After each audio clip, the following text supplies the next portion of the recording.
Olá, eu sou Paulo Miranda e seja bem-vindo ao canal Falando Ciência. O trabalho que eu trouxe para esse episódio de Falando Ciência hoje, ele não segue metodologias específicas para se chegar a um resultado. Eu acabei escolhendo ele para mostrar como é que a ciência pode nortear determinadas ações, opinando por meio de artigos científicos, quando a gente está tendo momentos de crise, alguma crise que afeta a sociedade, seja ela uma crise ambiental ou uma crise social mesmo. Aqui no caso é uma crise ambiental. E quais são as ações que poderia ser feito em cima disso, né?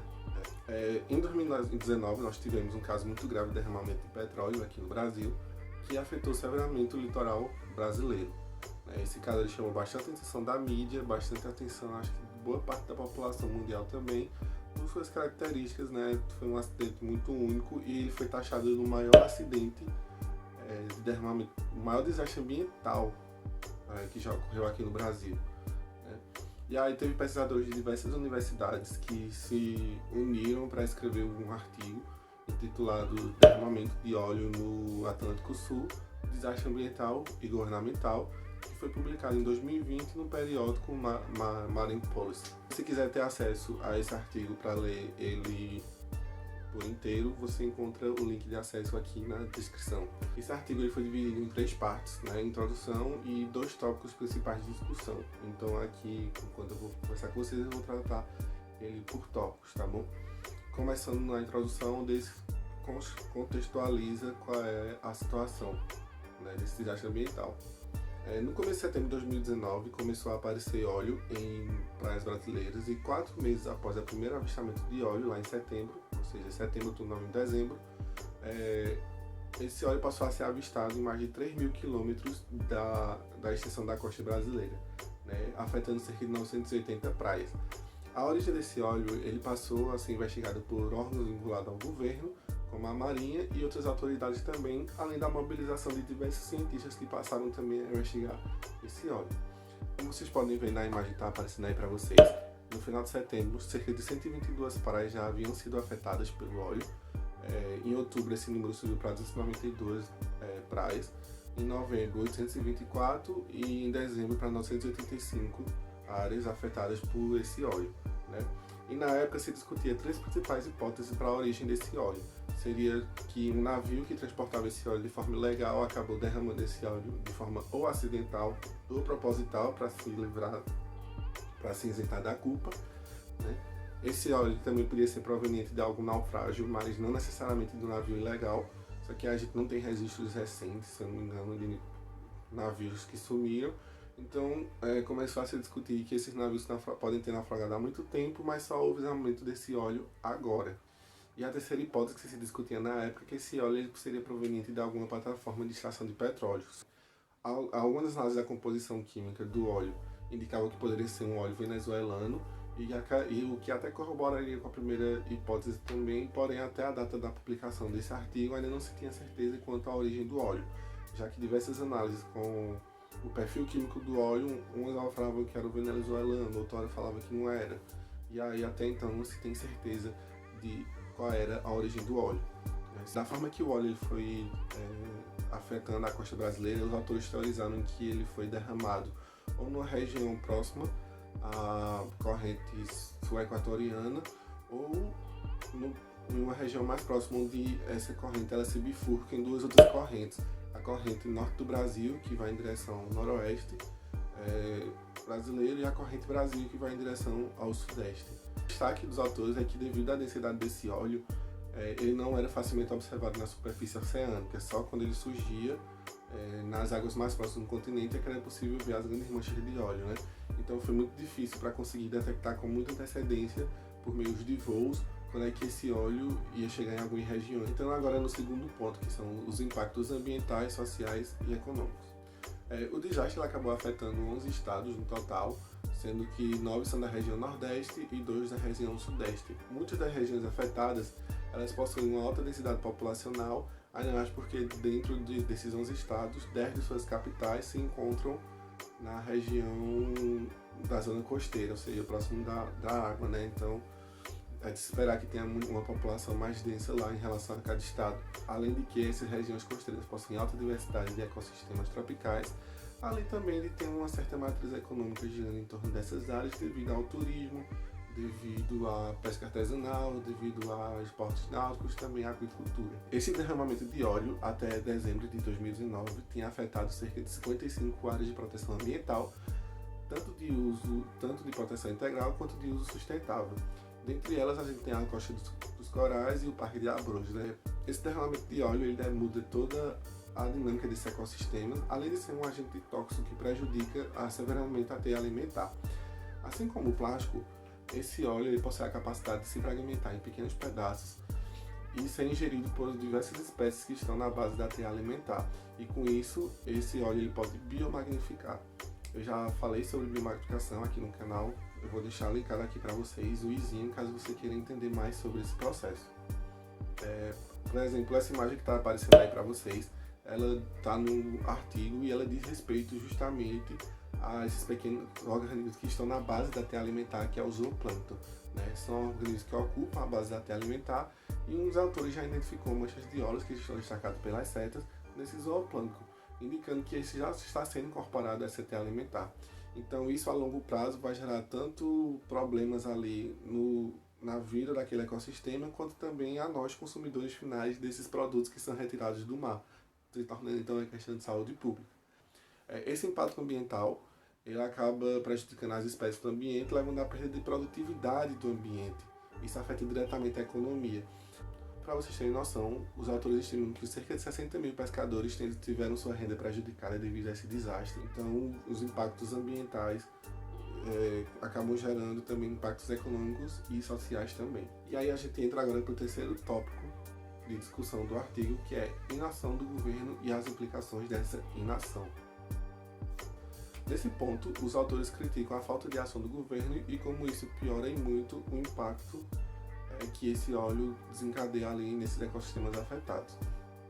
Como, por exemplo, o corte de recursos que culminou no encerramento de comitês ligados a planos de contingência nacional de derramamento de óleo. Seriam os comitês de suporte e de execução. Esses comitês eles devem executar planos de contingência, que geralmente esses planos de contingência devem atuar entre duas vertentes, a vertente estratégica e a vertente tática.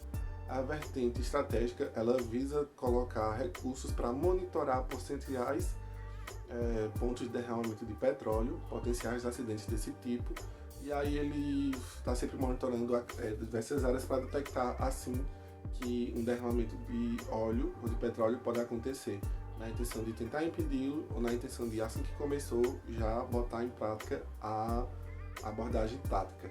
A abordagem tática é outra vertente desses planos de contingência, em que ela diz respeito aos planos de minimizar os impactos da dispersão desse óleo, tentando removê-lo daquele local de forma mecânica, ou usando dispersantes, ou usando remediadores também, né? E aí eles tocam nesse ponto porque a gente teve uma janela de um espaço de tempo muito grande entre o primeiro avistamento até as ações que foram executadas para minimizar isso. Mesmo com essas ações, a gente acabou tendo o espalhamento desse óleo por diversas áreas. No resto do artigo eles falam sobre equipamentos e diversas estratégias que podem ser usadas para minimizar esse tipo de desastre, né? E partindo para a conclusão, os autores concluem que no artigo falando sobre o que seria necessário para os próximos anos, né, para minimizar os impactos que esse derramamento de óleo pode causar a longo prazo. Por exemplo, tanto as espécies afetadas quanto as comunidades humanas devem receber uma atenção concentrada devido aos impactos a longo prazo que esse óleo causa, né? Ele vai ficar persistente ali no ambiente por muito tempo. Isso vai causar impactos a curto prazo e vai causar a longo prazo com certeza, né? Também eles sugerem que devem ser implementadas medidas de monitoramento e respostas ambientais para tentar amenizar os efeitos ecológicos, econômicos e sociais vinculados a esse desastre. E devido aos impactos ambientais que o derramamento vem gerado, eles devem ser feitas discussões acerca acerca de riscos, né, de futuros acidentes para derramamento de petróleo, já que a gente está com aquelas camadas de extração do pré-sal e tipo, se de repente essas estações de extração provocam um novo vazamento, o que é que vai ser feito? Quais são os planos de contingência para isso? esse foi o artigo. Se você quiser ler ele todo, você encontra o link de acesso aqui embaixo, né? Como eu sempre deixo. E agora comentando um pouco sobre as ações do governo. No dia que esse vídeo está sendo gravado, no dia 4 de junho, eu pesquisando sobre derramamento de óleo no Brasil, a notícia mais recente que a gente tem é do dia 1 de março, que foi publicada na UOL, que é intitulada 6 meses depois, óleo permanece no Nordeste e cientistas descartam achar a causa, né? Como eu falei, a gente tinha 3 hipóteses para a possível origem desse óleo, mas as 3, nenhuma delas se confirmou. A mais provável é que seja um navio ilegal, mas a gente não tem certeza de onde veio e não consegue então achar o responsável por esse crime ambiental. E aí essa foi a última notícia que a gente teve, que foi no dia, como eu falei, no dia 1 de março. Depois disso, mais nada foi noticiado a respeito desse derramamento de óleo, né? Ou seja, o caso não chamou mais tanta atenção, porque tal, não sei explicar o porquê, mas infelizmente a gente precisa voltar a botar atenção nesse desastre para a gente entender o que é que vai ser feito no futuro, já que esse óleo, como os autores destacam no artigo, ele tem potencial para causar efeitos a longo prazo. Pesquisando as ações do Ministério do Meio Ambiente no Óleo Brasil, você vai ver através desse print que as notícias que aparecem são de outubro, bem antes desse artigo que apresentei ser publicado, ou seja, possivelmente a falta de pronunciamento do Ministério do Meio Ambiente e de diversas ações, assim, que a falta de divulgar quais foram essas ações foi o que também levou à crítica desses pesquisadores, né, para o que é que o governo está fazendo em relação a esse derramamento de óleo, né. E aí quando a gente vai no site do Ministério do Meio Ambiente, tem essa notícia da participação do Ministério no CPI do derramamento de óleo, e tem um texto publicado, um texto curto, publicado no dia 16 de novembro, e 2 links dessa ao site do IBAMA e da Marinha.